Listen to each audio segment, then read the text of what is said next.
Buzz Aldrin said this is one of the most beneficial opportunities in education there is out there. Challenger Center is about the future, and it belongs to the future. The first 2 astronauts to step on the moon endorsed our activities, and it wasn't easy after that, but it led the way. 1, and liftoff. Liftoff of the 25th Space Shuttle mission, and it has cleared the tower.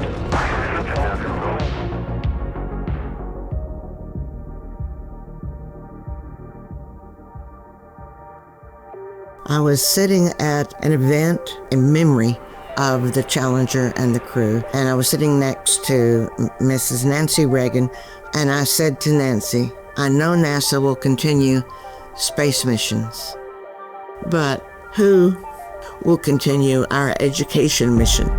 And that's where the idea came from. Can we remember our loved ones by continuing their mission and make it an education mission?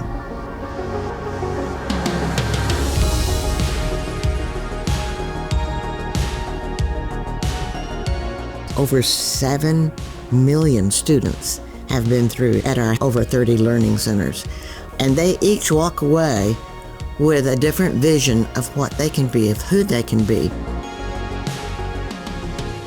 Students that have walked out saying, oh, now I know what an engineer does. Oh, now I know I can learn how to be a broadcaster and talk about the news.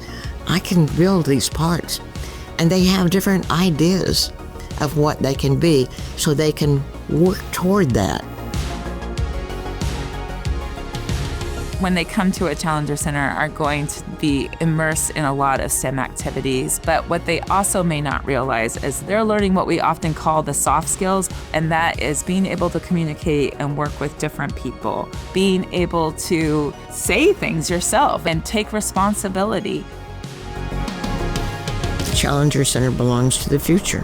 And yes, it's been 40 years since the loss of that marvelous crew of people, but we've been rewarded since we began to continue that mission with the children. And that's where we're going, into the future, onward and upward. I do think that it's going to open up the idea that space is for everybody, and that's very important. And when you think of the future, there's going to be people flying in space, and it's going to be those kids that are in our classrooms. So it's a wonderful, wonderful thought.